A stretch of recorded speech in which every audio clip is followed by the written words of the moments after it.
Hi everyone, Ale here and Jayden. Hello.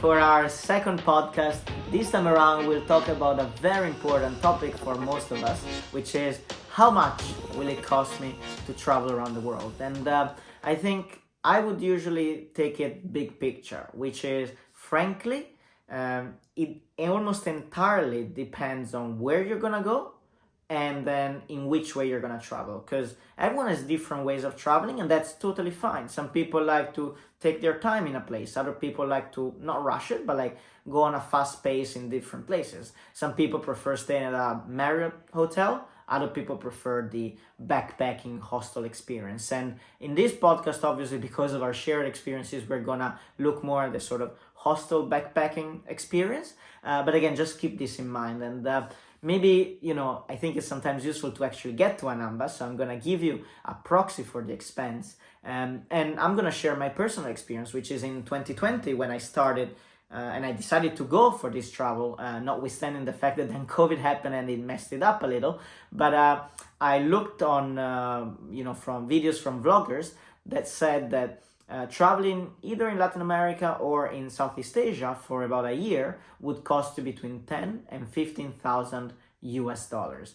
And this assumes a pretty slimmed down program where, you obviously move and visit places and you're gonna do activities, but you're also gonna try to save money, obviously by staying in hostels, in dorms, but also maybe hitchhiking when you can. And so, because I sense that, especially in the beginning, you're not as comfortable, you might want to take a little bit more luxury or comfort, I assume that a good proxy was probably $20,000 to $25,000. And this, of course, was before maybe this inflation bump that we've been seeing over the last few months. But sort of that should give you a rough estimate. And the way I went about it is I worked hard for a few years to save a pot of money that I could then use to travel without having to worry about working along the way. But it is very nice to have Jayden on this podcast because he's had a slightly different experience in this regard. Right, Jayden?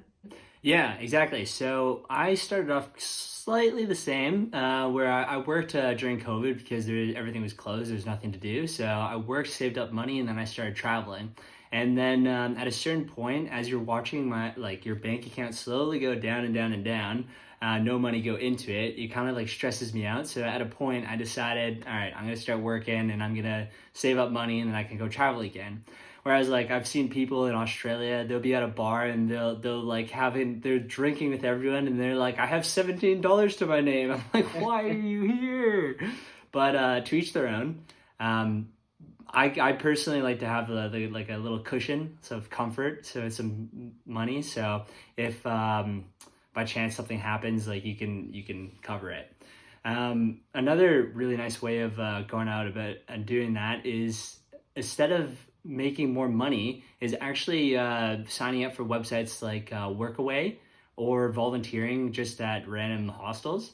Volunteering at hostels is really nice because it's very social. You get to you get to meet a lot of people. They usually cover accommodation, sometimes food, and you'll have jobs like event coordinator, where you're getting the people at the hostel together to socialize, go clubbing, make sure everyone stays alive and stays hydrated. And to other jobs is receptions, checking people in, or maybe doing some house cleaning, stuff like that.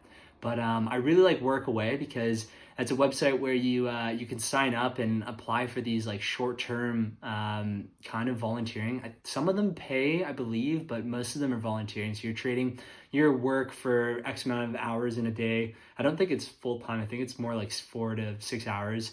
I could be wrong about that depending on the job. But yeah, you trade your work and then they give you food and stay, which is great. But it's also, with Workaway, is they're tailored experiences. So they're individuals out there that need some help with things, and that can range around the world. It's pretty big. Give us some examples. Yeah. So in for example, in Norway, you can go and northern Norway, you can go up and you could be on an island and see the northern lights and be chilling at someone's house and helping watching over their house or help gardening and stuff. Whereas there's surf camps in Australia that you can sign up for, and you could be a cook for it, or if you know how to surf, you can teach people how to surf, and you get your food, your accommodation, and then you get to socialize, and it's part of the experience of like backpacking, which is kind of nice. So yeah, there's two ways to do it. You can either work, grind it out, and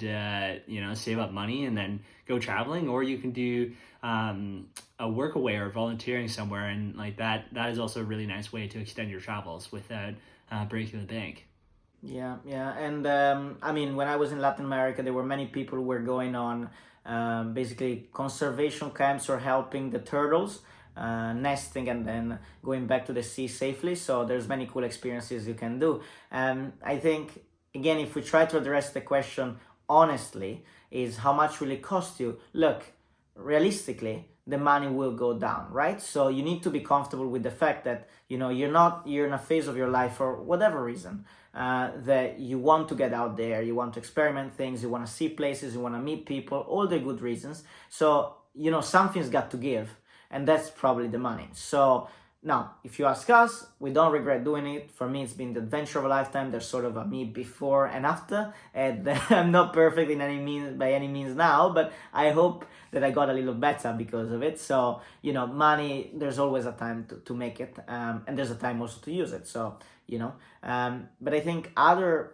considerations maybe for you to keep in mind when it takes you the final piece of courage to make the leap of faith is the money won't disappear overnight, right? Like whatever balance you have that you estimate should last you a certain amount of time, you'll be able to track it. And so hopefully if you see that it's going down faster than you anticipated, then you won't be stuck in a country. You'll see it coming and you'll be able to anticipate the fact that you need to maybe go back home a bit earlier than you expected. Or like Jayden did, you can start traveling, get to Australia, work for a bit, and then continue traveling again. So there's options there. And what I found very useful was to have an app where you can track your expenses. In fact, I'm also using it now that my trip is over, to track your expenses, keep some diligence there, and then also categorize it. So these are all small tips which are very, very useful. I don't know, any final thoughts, Jayden? No, I think you nailed it right there. Oh, I think thank it's you, just thank about trying to figure out how you travel is going to be a big thing, and like determining how much you're going to spend, and then obviously where you're going to travel. So if you're going to travel Asia, maybe you're looking at 1,300 euros a month. If you're traveling Australia, maybe you're looking at like upwards of like 5,000 Aussie a month. If you're going South America, what would you say? It's like 10 to 15,000 USD. Half a year or yearly? Yeah, maybe, yeah, something like that. I would say maybe you can do 6-7 months with that amount, I guess. But then, and we should touch upon this probably, is the biggest single expense will realistically be the intercontinental flights. And so, and those, you're not gonna get to Latin America by swimming, so you got to take that expense. So just be smart about it, maybe do some layovers when they're allowed, and save some money here and there. But then what you can do is then once you're there, don't fly back, right? Immediately. Try to do the countries nearby. And that's natural. It will happen, but just, there's ways to save on the bigger expenses like the flights. Yeah, and we'll have probably a podcast at some point about hitchhiking experiences.